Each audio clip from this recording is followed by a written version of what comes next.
Ce mercredi 15 janvier, le Conseil des ministres, voyons les points essentiels à retenir avec le ministre porte-parole du gouvernement, Moustapha Diacksaré.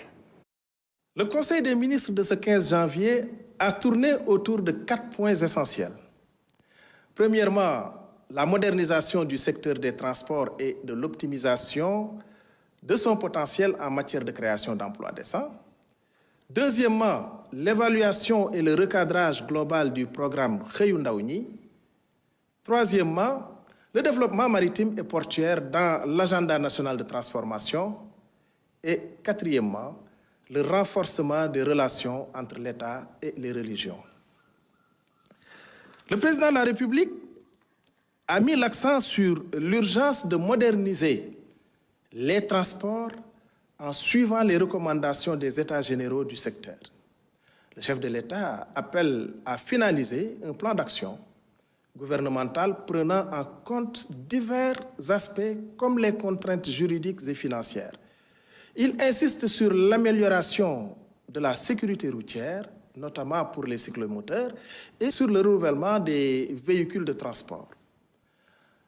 L'accent est également mis sur la promotion de l'emploi décent des jeunes dans ce secteur, en renforçant la formation et en sécurisant les emplois informels. Enfin, il recommande l'utilisation de dispositifs nationaux pour garantir une couverture sociale et sanitaire aux travailleurs. Concernant le programme Xëyu Ndaw ñi, celui-ci présente des lacunes importantes. Le chef de l'État a demandé au Premier ministre, en collaboration avec les ministres concernés, de procéder à l'évaluation approfondie de ce programme avant fin mars 2025. Cette évaluation vise à transformer le programme en un nouveau concept emploi des jeunes plus efficace et inclusif. L'objectif est de recadrer rapidement les composantes et objectifs sectoriels pour maximiser la création d'emplois, promouvoir l'entrepreneuriat et optimiser les financements et les activités génératrices de revenus.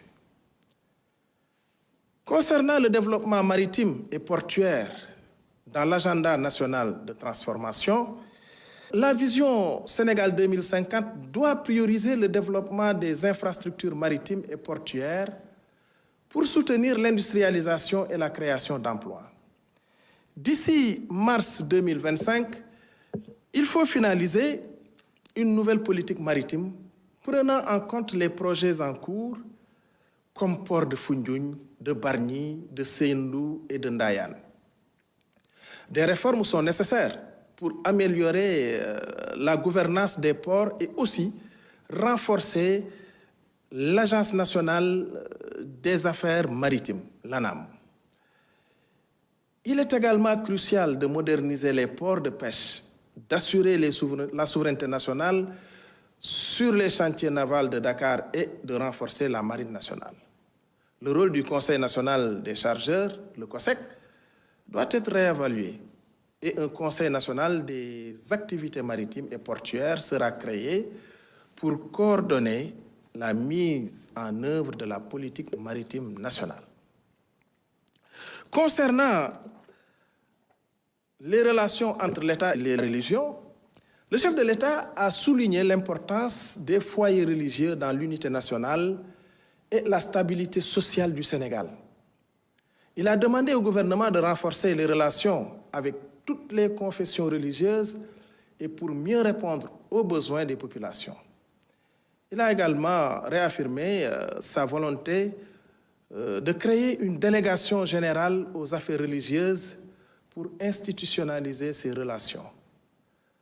Le chef de l'État a encouragé le Premier ministre à accélérer la modernisation des cités religieuses et le développement du tourisme religieux. Il a aussi insisté sur une bonne organisation des pèlerinages et des événements religieux à venir, notamment le Magal Kazu Rajab et l'appel de Seydina Limamou Laye. Le président de la République a aussi invité le ministre de l'Intégration africaine et des Affaires étrangères à prendre toutes les dispositions sous la supervision du Premier ministre pour une bonne organisation des prochains pèlerinages aux lieux saints de l'islam et aux lieux saints de la chrétienté. Dans sa communication, le Premier ministre a tout d'abord rendu compte du déroulement et des principales conclusions de sa visite en République islamique de Mauritanie du 12 au 14 janvier 2025. Il a souligné les avancées significatives enregistrées en ce qui concerne les concertations entre les deux pays et en particulier sur les dossiers relatifs au développement du projet gazier GTA ainsi que la coopération sur les secteurs de la pêche et du transport terrestre. Le Premier ministre s'est ensuite félicité des conclusions de l'atelier de mise en œuvre opérationnelle de l'agenda Sénégal 2050 en exhortant les membres du gouvernement à veiller au strict respect du chronogramme arrêté, notamment la validation de la liste des programmes, projets et réformes prioritaires, ainsi que des dispositifs de pilotage et de suivi-évaluation. Il a ainsi insisté sur la prise en charge structurée de la conduite du changement, de la formation continue, ainsi que du renforcement et de la valorisation des cellules d'études et de planification.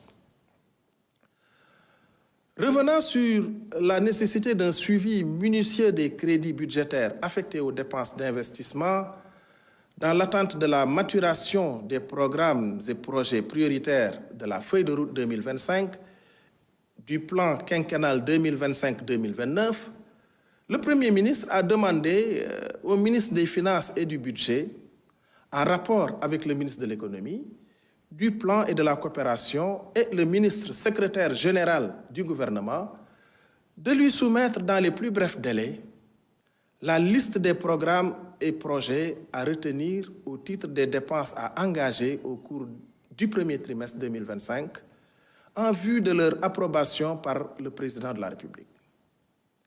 Enfin, le Premier ministre a informé le Conseil, dans le cadre des mesures de réduction du train de vie de l'État, des nouvelles modalités qui encadreront désormais l'approbation des missions à l'étranger des agents de l'État. Je vous remercie de votre attention. Excellente soirée. Et au titre des mesures individuelles, le président de la République a pris les décisions suivantes. Au titre du ministère de l'Intégration africaine et des Affaires étrangères, M. Baye Mokhtar Diop, conseiller des Affaires étrangères, principal de classe exceptionnelle, matricule de solde 604-129B, précédemment ambassadeur du Sénégal en Belgique et nommé ambassadeur extraordinaire et plénipotentiaire du Sénégal auprès de son Excellence M. Emmanuel Macron, président de la République française, en remplacement de M. El Hadj Magatte Seye, appelé à d'autres fonctions. Monsieur El Hadj Magatte Seye, conseiller des Affaires étrangères, principal matricule de solde 515-893G, précédemment ambassadeur du Sénégal en France et nommé ambassadeur extraordinaire et plénipotentiaire du Sénégal auprès de son Excellence Monsieur Mohamed Ould Cheikh El Ghazouani, président de la République islamique de Mauritanie en remplacement de Monsieur Biram Mbagnick Diagne, appelé à d'autres fonctions.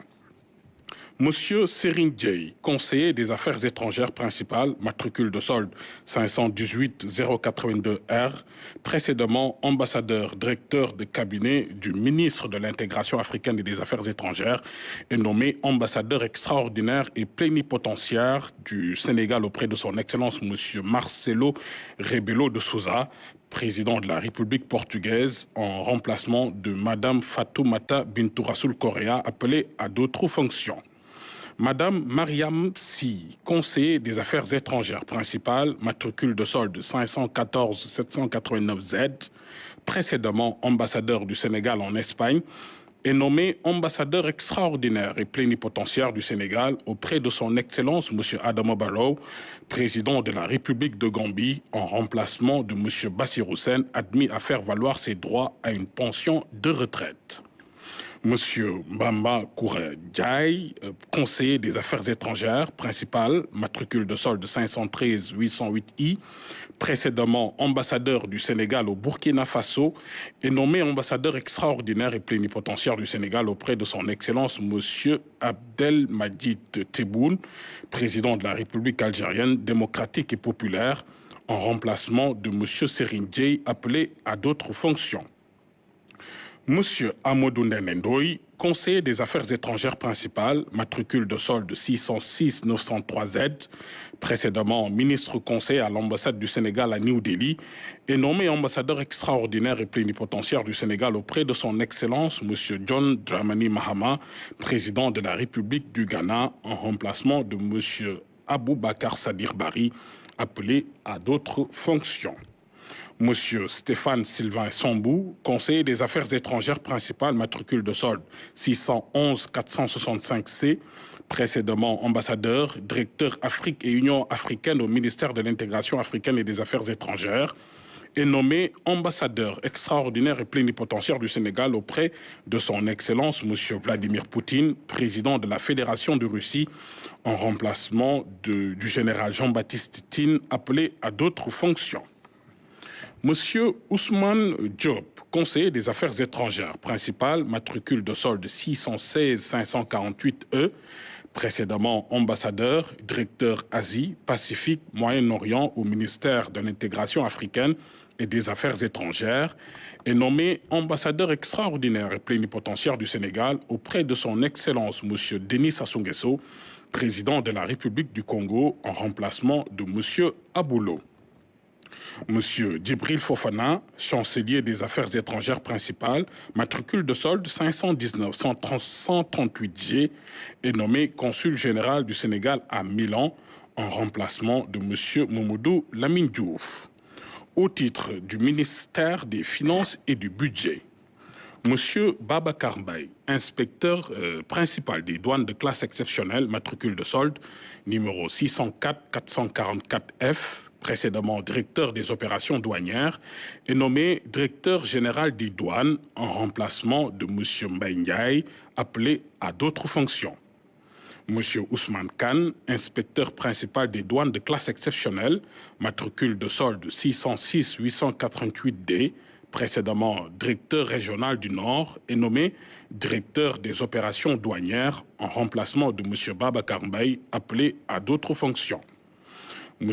Papa Fall, inspecteur principal des douanes de classe exceptionnelle, matricule de solde 604 442H, précédemment directeur du contrôle interne de la douane, est nommé directeur de la réglementation et de la coopération internationale, en remplacement de M. Pape Ndiaye, appelé à d'autres fonctions. M. Soulé Siré Bokoum, inspecteur principal des douanes, matricule de solde 611 491J, précédemment inspecteur des finances à l'IGF, est nommé directeur du contrôle interne de la douane, en remplacement de M. Papa Fall, appelé à d'autres fonctions. M. Amidou Ndiaye, inspecteur principal des douanes de classe exceptionnelle, matricule de solde, numéro 606 880L, précédemment directeur du renseignement, de l'analyse du risque et de la valeur, est nommé directeur des systèmes d'information des douanes, en remplacement de M. Abdourahmane Wad, appelé à d'autres fonctions. M. Ibrahim Faye, inspecteur principal des douanes de classe exceptionnelle, matricule de solde numéro 606 890M, précédemment directeur régional de Dakar Port, est nommé directeur du renseignement, de l'analyse du risque et de la valeur, en remplacement de M. Amidou Ndiaye, appelé à d'autres fonctions. M. Ndiaga Soumaré, inspecteur principal des douanes de classe exceptionnelle, matricule de solde numéro 608 850K, précédemment chef du bureau des hydrocarbures à la direction des opérations douanières, est nommé directeur des enquêtes douanières en remplacement de M. Issagnan, appelé à d'autres fonctions. M. Malang Djedjou, inspecteur principal des douanes de classe exceptionnelle, matricule de solde numéro 608 859B, précédemment directeur régional du Sud, est nommé directeur de la facilitation et du partenariat avec l'entreprise en remplacement de M. Mohamedoun Oumarba, appelé à d'autres fonctions. Monsieur Cheikh Diouf, inspecteur principal des douanes, matricule de solde numéro 624 497 F, précédemment chef du bureau du personnel et de la gestion des carrières à la direction des ressources humaines, est nommé directeur régional du Sud en remplacement de monsieur Malang Diédiou, appelé à d'autres fonctions. Monsieur Bourama Diémé, inspecteur principal des douanes, matricule de solde numéro 616 277 I, précédemment directeur régional du Sud-Est, est nommé directeur régional de l'Ouest en remplacement de M. Ahmadou Choy, appelé à d'autres fonctions. M. Issa Ndiaye, inspecteur principal des douanes, matricule de solde numéro 611 433 B, précédemment conseiller technique du directeur général des douanes, est nommé directeur régional du Sud-Est en remplacement de M. Bourama Diémé, appelé à d'autres fonctions. M. Saliou Diouf, inspecteur principal des douanes de classe exceptionnelle, matricule de solde, numéro 608 856 E, précédemment directeur régional du centre, est nommé directeur régional des unités maritimes en remplacement de M. Ousmane Faye, appelé à d'autres fonctions. M. Ibrahim Thiam, inspecteur principal des douanes, matricule de solde numéro 611 464 D, précédemment chef du bureau particulier, est nommé directeur régional du centre en remplacement de M. Saliou Diouf, appelé à d'autres fonctions. Madame Farisen, inspecteur principal des douanes, matricule de solde numéro 611 452 E, précédemment chef de la section contrôle en entreprise à la direction des enquêtes douanières, est nommé directeur de la logistique et des finances en remplacement de M. Abdoukhadre Djaïlanignan, appelé à d'autres fonctions.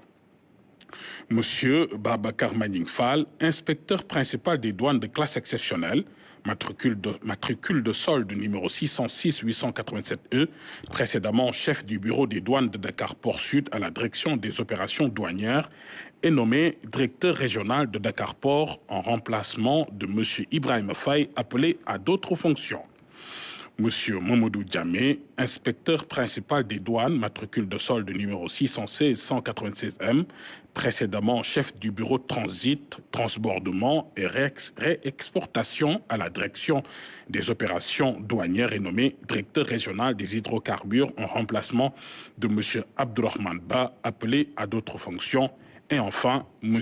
Ahmadou Choy, inspecteur principal des douanes de classe exceptionnelle, matricule de solde numéro 606 906 C, précédemment directeur régional de l'Ouest, est nommé directeur régional du Nord en remplacement de M. Ousmane Khan, appelé à d'autres fonctions.